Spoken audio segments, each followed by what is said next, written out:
Magandang araw, Angels! Tunghayan po natin ang ikasampo at huling kabanata ng ating kwentong Island of Love. Pero bago tayo magpatuloy, kung bago ka pa lamang sa aking channel, ay pakilike po ng ating video. Paklik din po ng subscribe button, gayon din ang bell icon, para lagi kayong updated sa mga parating ko pang uploads. Galing naman kay Bulgari, ang pair of gold earrings ni Sabrina na may palawit na teardrop-shaped diamonds. Katerno nun ang bracelet niya na may patak-patak na diamante rin. She looked lovely. Yun nga lang, mas makislap pa ang mga batong suot niya kaysa sa mga mata niya, na dapat ay halos umiilaw sa sobrang kaligayahan. It was her wedding day after all. Inalis ni Sabrina ang pansin sa pagmamasid sa kanyang refleksyon sa salamin. Hindi yun nakakatuwa, kaya bakit pa niya tititigan? Iiwan muna kita. I'm sure you need a little time to yourself before we go to the church. Sabi ni Lolo Greg sa kanya. Thanks, Lo. She didn't need a little time. Ang kailangan yata niya ay ang iurong ang orasan, pabalik sa puntong hindi pa sila nagiging malapit ni Anthony sa isa't isa. Stop thinking about him. Wika niya sa sarili. Lumunok ang dalaga at saka niya inayos ang kanyang belo. Ilang malalalim na hininga ang pinakawalan niya bago siya naglakad papunta sa pinto. Nakipagdebate na siya, nakatakot-takot sa kanyang sarili. At ngayon na nagkaroon siya ng desisyon, dapat ay final na yon. So she walked and kept right on walking.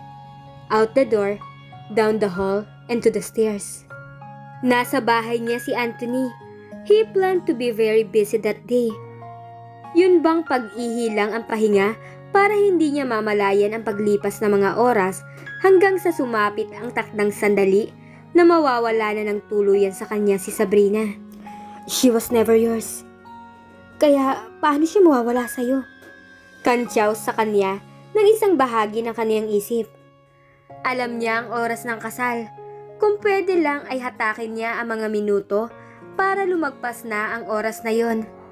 Para kasing gustong-gusto niyang sumugod sa simbahan at pigilan yon. He would be making a big fool of himself if he would do that. Baka pugutan din siya ng ulo ni Don Greg kapag ginawa niya yon. Kailangan lang niya ng kaunting tiis pa, lilipas din yon. Bakit ba kasi hindi siya busy? Bakit nakaupo lang siya sa garden chair at nakikipagtitigan sa mga paru-parong aali-aligid sa mayambong na santan na nasa tabi ng patio? Pinilit ng binata ang sarili na tumayo na.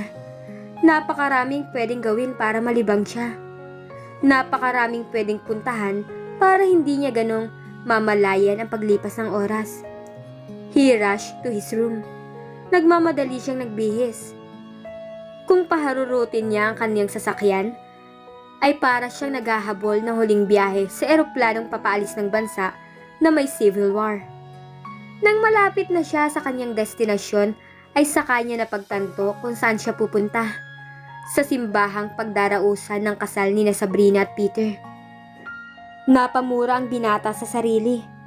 Of all the stupid things he could do, he chose the one that was not only stupid, but would also hurt him the most.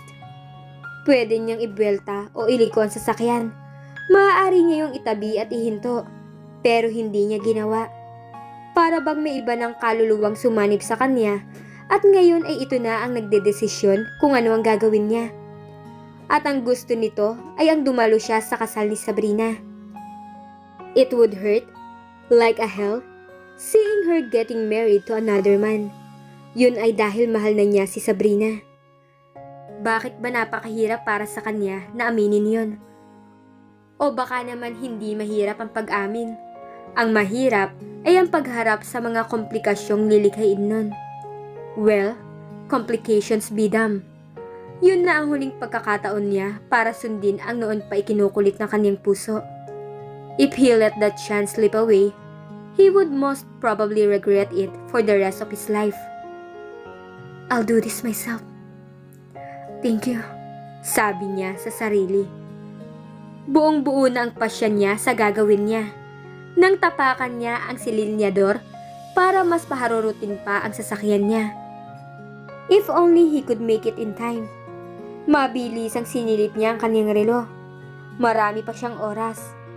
Huwag lang biglang sabay-sabay na lumabas ang mga sasakyan sa Metro Manila at magka-traffic ay tiyak na makakarating siya sa simbahan bago pa man magsimula ang kasal. Kung ano ang gagawin niya pagdating niya roon, hindi pa masyadong malinaw sa kanya. Only one thing was clear. Hindi niya hahayaan na makasal si Sabrina kay Peter. Ilang sandali pa ay ang maluwang na kalsadang papunta sa simbahan na ang tinatahak ng kotse ni Anthony. A few more seconds later and he was pulling inside the gate of the church. Nang ihinto niya ang sasakyan at lumabas siya mula roon ay nagtaka siya.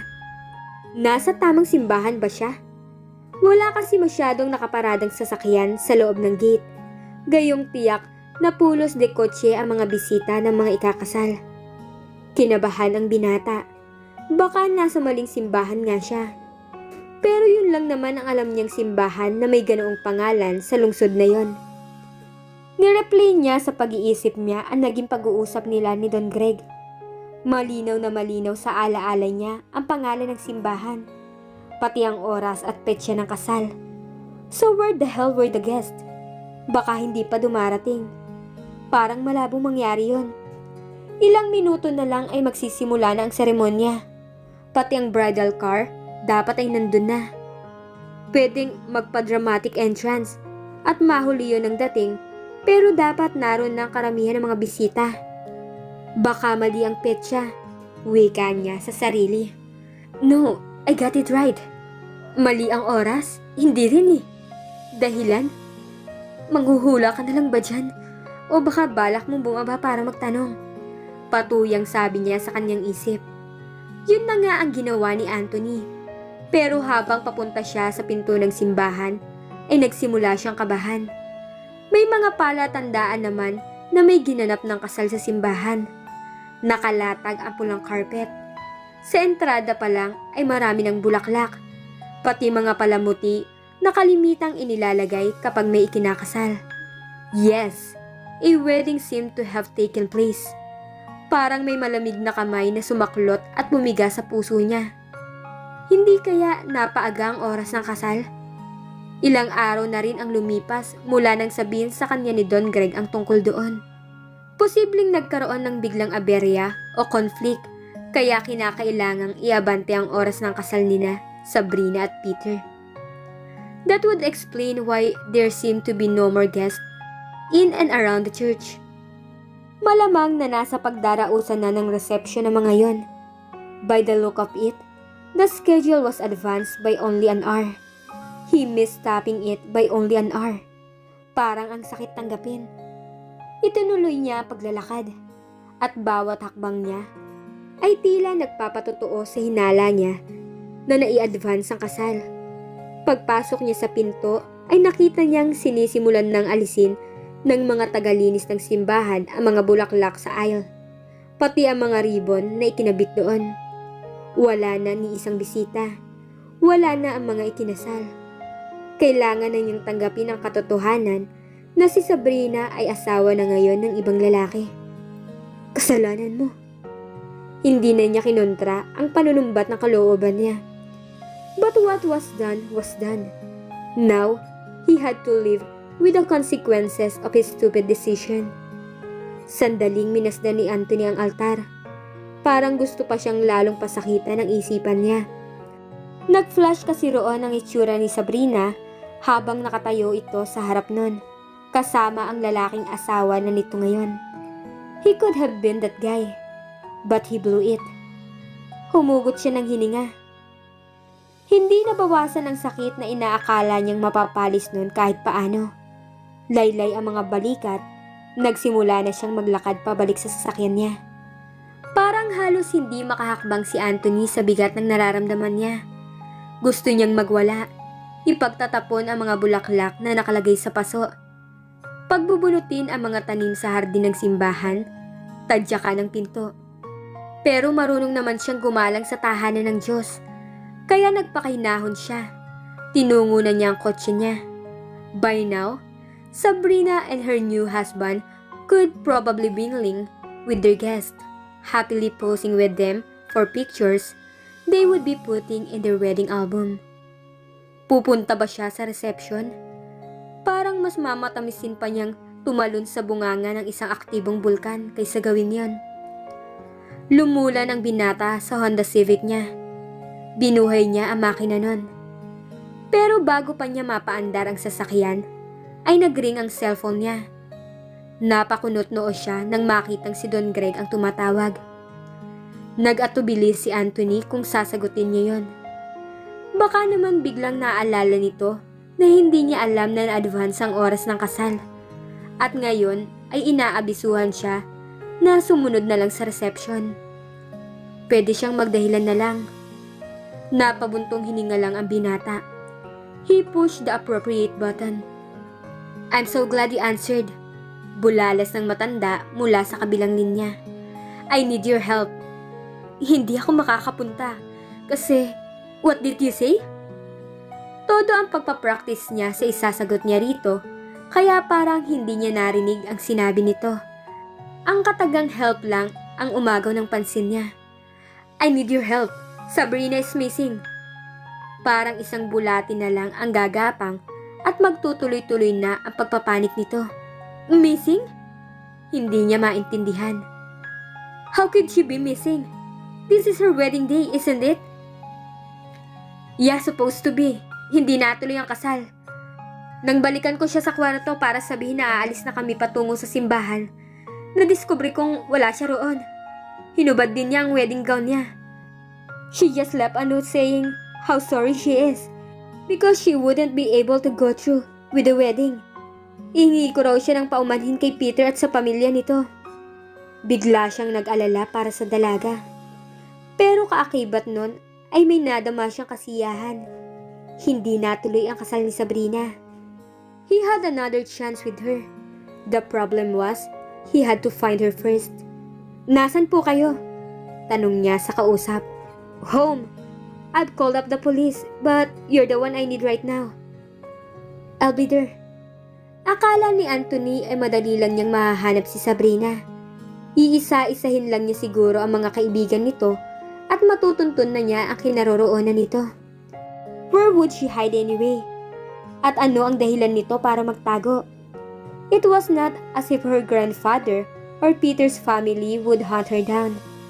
Hindi naman siguro magpapalabas ng shoot to kill order ang mga ito dahil sa pag-atras nito sa kasal. Mabibwisit siguro ang pamilya ni Peter dito, pati ang lalaki mismo. Imposibleng hindi dahil isang malaking kahihiyan para sa mga ito ang nangyari. Pero hindi sapat na dahilan yun para umarkila ang mga ito ng hard killer. Ipinalagay niya na nasa tabi-tabi lang si Sabrina. Pwedeng nasa resort o hotel ito. Pinagtatawagan niya ang lahat ng mga yon. Nagpatulong na nga siya sa isang detective na kilala niya para mapadali ang trabaho niya. Pero mabilis na pinagsasampal siya ng katotohanang mali ang akala niya. Hindi niya alam kung saang lungga nagsuot ang dalaga. He was fast running out of ideas where she could be. Ang mas inaalala niya, baka kung napaano na ito. Inulit-ulit na ni Anthony tinanong si Don Greg. Kahit ito ay nauubusan na rin ng idea. Kung nakikitira man si Sabrina sa kung sinong kaibigan, hindi yon kilala ni Don Greg o ng iba pang mga kaibigan ng dalaga. Where are you? Alalang-alala na siya rito at miss na niya si Sabrina. It was another glorious day. Maganda ang sikat ng araw magmula pa kaninang masilayan ni Sabrina ang bukang liwayway hanggang ngayon na halos katanghalian na. Pero gaano mang kaganda ang araw, natuklasan niya na nakakasawa ring panoorin yon. Hiding out in that place seemed like a very good idea. Mas malamang na walang makakaisip na doon siya pupunta pagkatapos niyang takasan ang kasal nila ni Peter. Ipinangako niya sa sarili na palilipasin lang niya ang inisyal na bugso ng galit at hinanakit ng lalaki sa kanya. Pagkatapos ay hihingi siya ng paumanhin dito. Kahit siguro maglumuhod siya rito ay gagawin niya.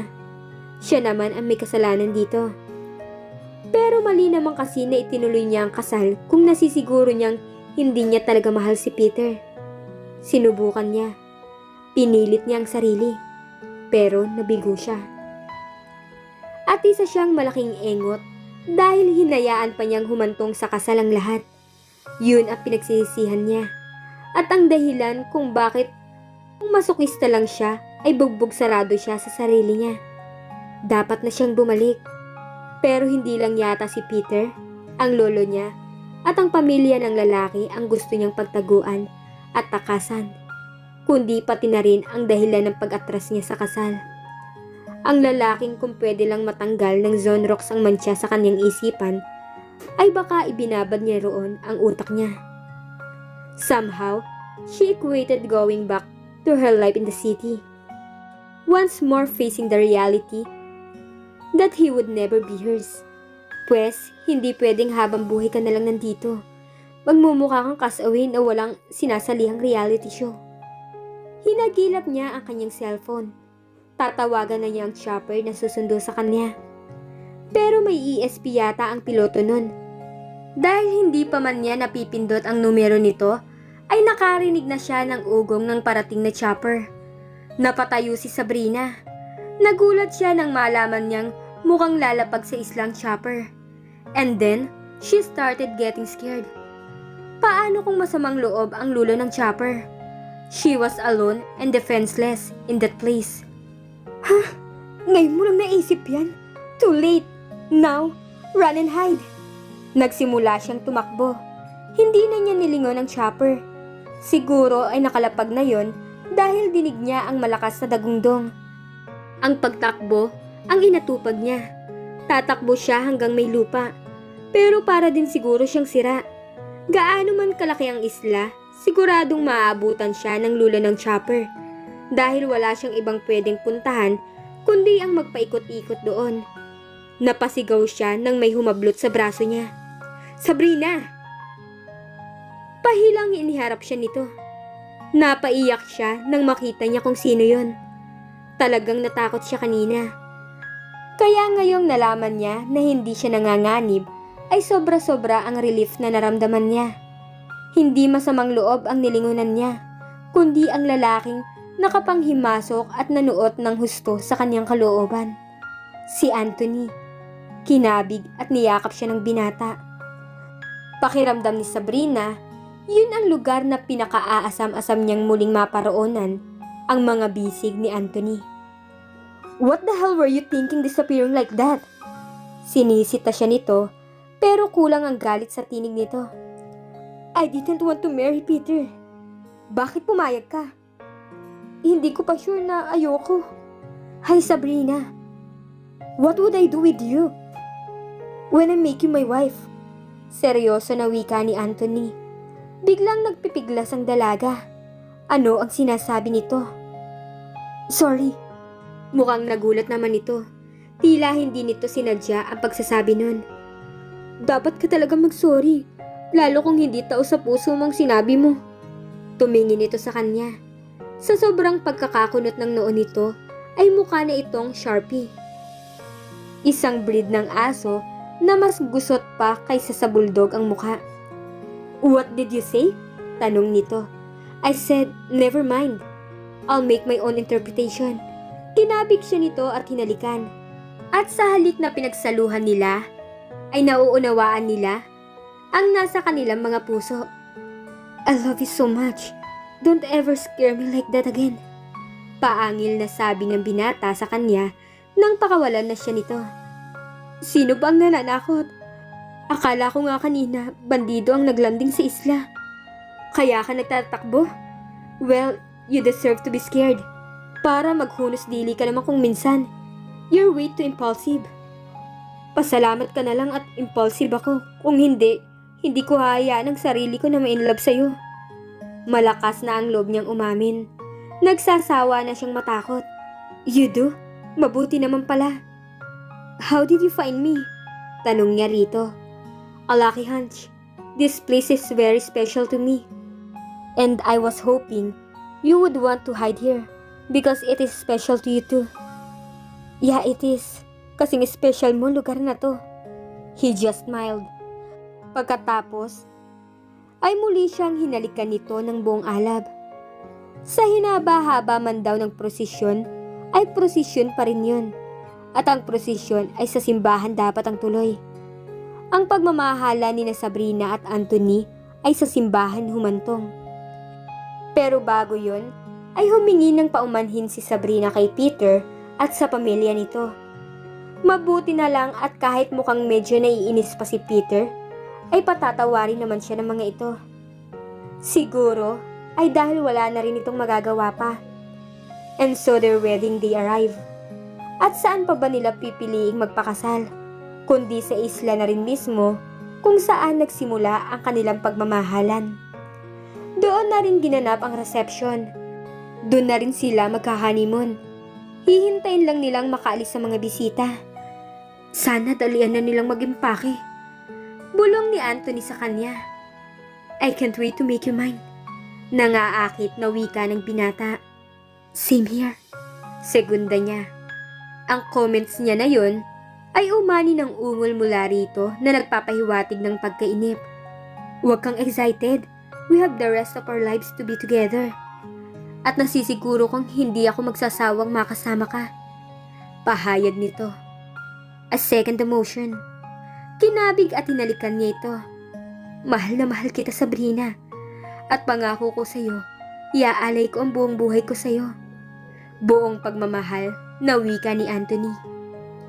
Mahal na mahal din kita, Anthony. Salamat dahil binago mo ang pananaw ko sa buhay. Buong kasabikang naglapat ang kanilang mga labi bilang tanda ng kanilang wagas na pagmamahalan. Lumipas pa ang ilang taon ay nagsilang ng malusog na sanggol si Sabrina na pinangalanan nilang Summer. Sobrang mahal na mahal ng lolo Greg niya ang kanyang apo at nakapagpasaya rito dahil napakabibo at manang-mana si Summer sa mami nito. Si Sabrina na ang namamahala ng kumpanya, katuwang ang kanyang asawang si Anthony. Ginamit nila ang perang ibinigay ng lolo ni Sabrina sa asawa niya para mas mapalago pa ang negosyo nila. At dito na po nagtatapos ang ikasampo at huling kabanata ng ating kwento, Island of Love. Sana ay muli niyo akong samahan sa mga susunod pang kabanata. Maraming salamat po.